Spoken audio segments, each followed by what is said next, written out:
कि जीवन को ठीक करने की कोशिश में तुमने जीना ही छोड़ दिया है, और जो जीवन को ठीक करना चाहता है वही जीवन से दूर होता चला जाता है।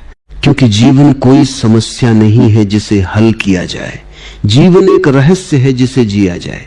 और जब तुम इसे समस्या बना लेते हो तब तुम उलझ जाते हो, और जब इसे रहस्य की तरह स्वीकार करते हो तब तुम मस्त हो जाते हो। और मस्त होने का अर्थ यह नहीं कि तुम लापरवाह हो जाओ, बल्कि इसका अर्थ है कि तुम जीवन के साथ बहने लगो। जैसे नदी बहती है बिना किसी प्रतिरोध के, बिना किसी शिकायत के, बिना किसी योजना के, बस बहती चली जाती है।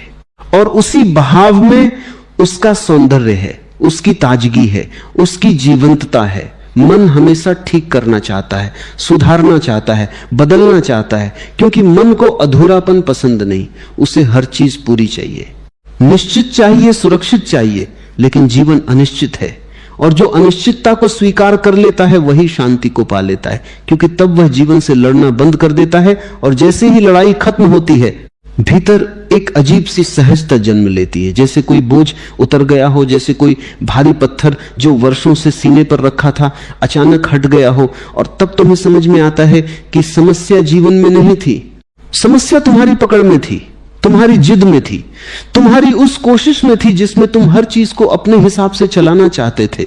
मस्त रहना एक कला है, और यह कला तब आती है जब तुम धीरे धीरे अपने भीतर उतरते हो, जब तुम अपने विचारों को देखना शुरू करते हो, जब तुम यह समझने लगते हो कि तुम विचार नहीं हो, तुम उनसे अलग हो, तुम साक्षी हो। और जब यह साक्षी भाव जागता है तब विचार तुम्हें परेशान नहीं करते, वे आते हैं और चले जाते हैं, जैसे आकाश में बादल आते हैं और गुजर जाते हैं। और आकाश कभी परेशान नहीं होता, कभी दुखी नहीं होता, क्योंकि उसे पता है कि वह बदल नहीं है, वह उससे कहीं विशाल है।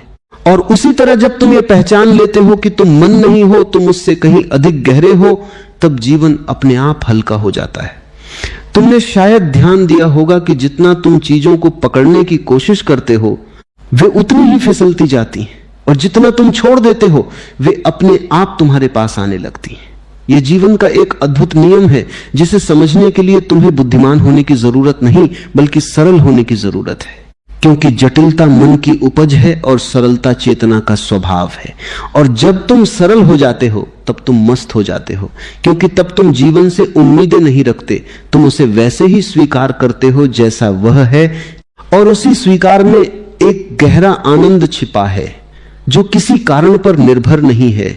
दुख हमेशा वहीं जन्म लेता है जहां तुम कहते हो कि ऐसा नहीं होना चाहिए था, और शांति वहीं जन्म लेती है जहां तुम कहते हो कि जो है वही ठीक है। और यह कोई मजबूरी की स्वीकृति नहीं, बल्कि समझ की स्वीकृति है। यह जानने की स्वीकृति है कि जीवन तुम्हारी सोच से कहीं अधिक बुद्धिमान है।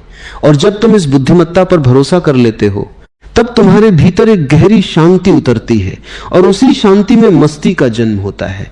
क्योंकि अब तुम्हें कुछ साबित नहीं करना, कुछ पाना नहीं, कुछ बनना नहीं, बस होना है।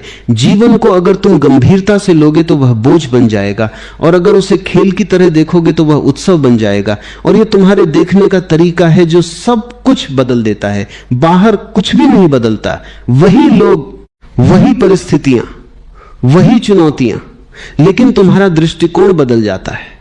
और जैसे ही दृष्टिकोण बदलता है तुम्हारा अनुभव बदल जाता है, और जब अनुभव बदलता है तब जीवन अपने आप सुंदर लगने लगता है। अहंकार हमेशा कहता है कि तुम खास हो, तुम्हें अलग होना चाहिए, तुम्हें सबसे आगे होना चाहिए, और इसी दौड़ में तुम थक जाते हो, टूट जाते हो, क्योंकि यह दौड़ कभी खत्म नहीं होती। लेकिन जब तुम इस दौड़ से बाहर आ जाते हो, जब तुम कहते हो कि मुझे किसी से बेहतर नहीं बनना, मुझे बस अपने आप में पूर्ण होना है, तब एक गहरी राहत मिलती है।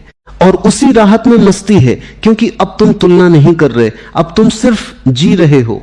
और धीरे धीरे जब तुम इस तरह जीने लगते हो तब तुम्हें महसूस होता है कि भीतर एक मौन है जो हमेशा था, लेकिन तुमने कभी ध्यान नहीं दिया, क्योंकि तुम हमेशा शोर में उलझे रहे, विचारों के शोर में, इच्छाओं के शोर में, डर के शोर में। और जैसे ही यह शोर थोड़ा कम होता है, मौन प्रकट होने लगता है। और उस मौन में एक ऐसी मिठास है जिसे शब्दों में नहीं बताया जा सकता, वह सिर्फ अनुभव की जा सकती है। और वही सच्ची मस्ती है, वही असली शांति है, वही जीवन का सार है। कभी यह समझ में आ जाए कि जीवन को ठीक करने की जरूरत ही नहीं है, तब एक अजीब सी सहज मुस्कान भीतर जन्म लेती है, जो किसी कारण से नहीं होती, जो किसी उपलब्धि पर आधारित नहीं होती, जो किसी लक्ष्य के पूरा होने का परिणाम नहीं होती, बल्कि वह ऐसे ही प्रकट होती है जैसे सुबह बिना किसी प्रयास के सूरज उगाता है, जैसे फूल बिना किसी घोषणा के खिल जाते हैं। और उसी क्षण तुम पहली बार महसूस करते हो कि मस्त रहना कोई साधना का अंत नहीं, बल्कि एक स्वभाव है जो हमेशा से भीतर मौजूद था, बस तुमने उसे विचारों की परतों से ढक रखा था। और अब जैसे जैसे यह परतें हटने लगती हैं, वैसे वैसे तुम्हारा असली स्वरूप सामने आने लगता है। मन हमेशा तुम्हें भविष्य में ले जाना चाहता है, क्योंकि मन का अस्तित्व ही समय पर टिका है। वह या तो बीते हुए में उलझा रहता है या आने वाले की चिंता करता है, लेकिन जो अभी है उसमें मन का कोई स्थान नहीं है, क्योंकि वर्तमान में कोई समस्या नहीं होती। समस्या हमेशा या तो अतीत की स्मृतियों में होती है या भविष्य की कल्पनाओं में। और जब तुम इस बात को गहराई से देख लेते हो